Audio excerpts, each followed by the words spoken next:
Muri muryango mugari wa JeipiTVShow mu gihe cya kera cyane igisi yari itarabaho kandi ijuru ryari urugero rw'ubwiza, urumuri n'ubwenge.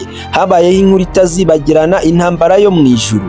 Abamarayika ab'Imana yiremeye bari mu mwanya w'ubwiza budasanzwe, bararimbaga, barahimbazaga, barashimaga, umutima wabo ukaba mwiza nk'amazi yo ku isoko. Ariko muri ubwo bwiza hari umwe mu bamarayika w'umutoni w'ubwiza n'ubwenge budasanzwe witwaga Lucifer. Uyu yari nk'inyenyeri isumba izindi mu ruturuturu rw'ijuru, ariko yari yemeye ashaka kwicara ku ntebe y'Imana, gushimwa no guhabwa icyubahiro cy'Imana ubwe. Iyi nkuru ni y'ukuri, irerekana ko kwiyemera no kwikunda bituma habaho kugwa no kwirukanwa, kandi ko icyubahiro nyacyo kigomba guhabwa Imana yonyine. Bavandimwe, umunsi tugiye kureba ubwigomeke bwa Satani ari we Lucifer, ndetse n'uburyo yirukanwe mu ijuru, ndetse n'uburyo ijuru ryasigaye rituje. Mwibuke mwiyumvemo isoko y'ukuri. Aha ni kuri JeipiTVShow. Inshuti yanjye, kanda subscribe, share na comment ndetse na like niba utari wabikora, hanyuma dukomeze n'ikiganiro. Reka tugaruke mu kanya n'ikiganiro twanzika. Muce bugufi tubanze dusenge. Mana Nyiringabo, niwe wahanze byose, niwe watanze buri kimwe, ufite uburenganzira busesuye ku kiremwa muntu. Turakwinginze ngo utubabarire buri kimwe cyose dukora mu buzima bwacu bwa buri munsi. Ngaho Mana nziza, tubabarire ubwibone n'ubwiyemezi ndetse no kwirata, kugira ngo umunsi tuzaba tuvuye muri iyi si tutazajya kota umuriro wacaniye Sekibi Sekinyoma Lucifer wakwigometseho. Tubisabe twizeye impuhwe zawe, Mwami urakoze. Amena. Ngaho nimusubire ku byicaro byanyu, mwicare mutengamaye, maze mucana amatelefone ndetse n'amateleviziyo yanyu, maze turebe uyu munyagwa Sekibi ko yigometse, maze akaduteza akaga duhoramo uyu munsi, na n'uyu munsi tukaba dupfa tugihangayitse twibaza uburyo ki tugiye kubaho nyuma y'urupfu. Lucifer yari umutoni w'Imana kandi yari afite ubwenge budasanzwe. Uko yabonaga abamarayika bamukurikira, umutima we watangiye kwigomeka. Yarababwiraga ati, nzazamuka njye mu ijuru, nicare ku ntebe y'Imana, nzicara hafi y'ibicu, nzaba nk'isumba byose. Uyu mutima w'ubwikunde ntiwacogoye. Yashatse gushaka abamarayika benshi, ababwira ko bazahabwa ibyishimo n'icyubahiro kuruta ibyo bari bafite. Abamarayika bamwe barabikurikije, abandi baranga, maze bavuga ko uyu nguyu ari umutoni w'umugome. Icyo gihe ijuru ryahindutse icyicaro cy'urugamba, aho umuriro w'ubwikunde n'ubushake bwo kwigomeka watangiye kurasa. Ubukana bw'ububabare bw'ibyaha n'icyubahiro cy'Imana bikaba biri hagati y'ukuri ndetse n'ubwiyemezi. Nyuma y'ubwigomeke hakurikiye intambara yo mu ijuru. Nk'uko tubisoma muri Bibiliya mu Byahishuwe umutwe wa 12 kuva ku murongo wa 7 kugeza ku wa 9, haravuga ati, habaye intambara mu ijuru. Mikayeli n'abamarayika be barwanaga na Satani n'abamarayika be, ariko ntibashoboye gutsinda.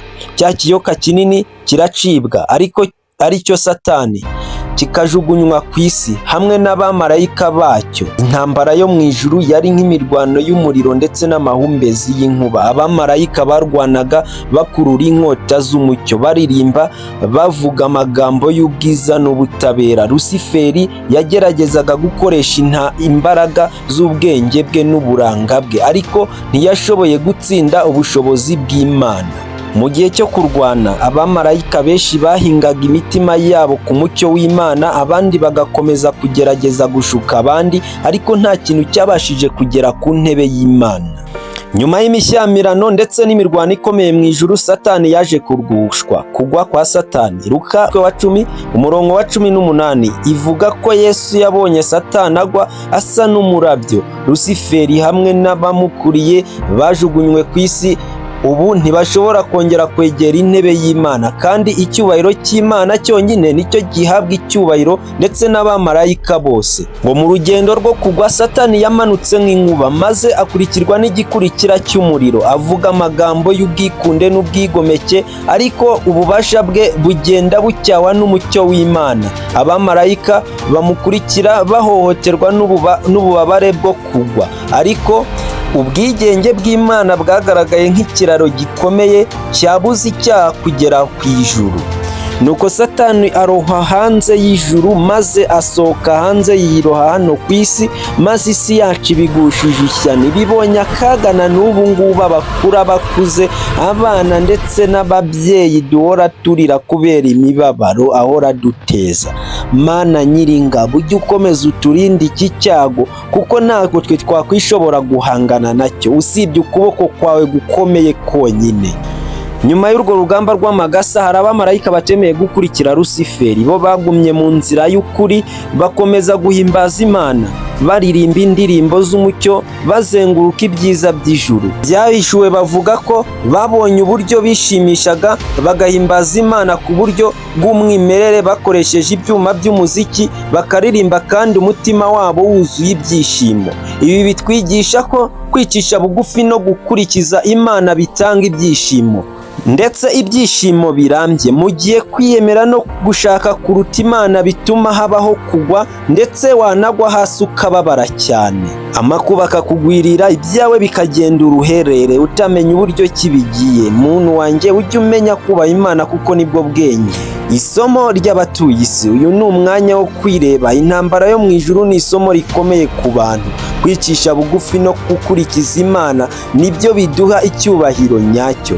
Kwiyemera no gushaka kuruta Imana bitanga urugendo rurerure rw'ububabare. Uko Satani yirukanwe niko n'abanyabyaha babona ingaruka z'ibyaha, ariko urukundo n'ubwiza bigaragara mu bantu bakurikiza Imana. Ariko Yesu ashimwe. Nizere ko mu gihari, niba ugihari mbwira ngo amen. Nizere ko mu gihari mukore subscribe, share na comment na like kugira ngo ibiganiro bikomeze birenga imipaka n'abandi bose babimenye. Twanzura inkuru y'ukwirukanwa kwa Satani mu ijuru yerekana ububi bw'ubwikunde n'ubwiyemezi, ariko kandi ikatwigisha ko agaciro k'icyubahiro nyacyo gihabwa Imana. Iyo ugerageje kwicara ku ntebe y'Imana cyangwa gushaka kuruta Imana, urugendo rwawe rushobora kuba urugendo rurerure rw'ububabare, ariko kugendera mu mucyo w'Imana, kuyihimbaza no kuyikurikiza amategeko yayo bitanga ibyishimo, amahoro n'ubuzima buhoraho.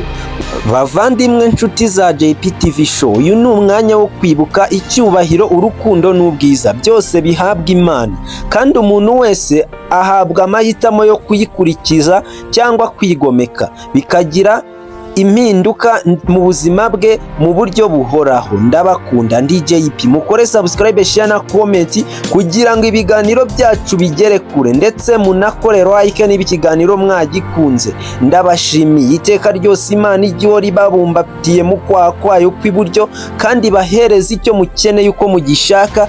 Ntimuzigere na rimwe mubura amazi y'ubugingo, kuko Imana yaraducunguye. Ndabakunda, ndi Jeipi. Uyu ni ku murongo mugari ari wo JeipiTVShow. Mukore subscribe. Ndabakunda. Ciao ciao. Bye.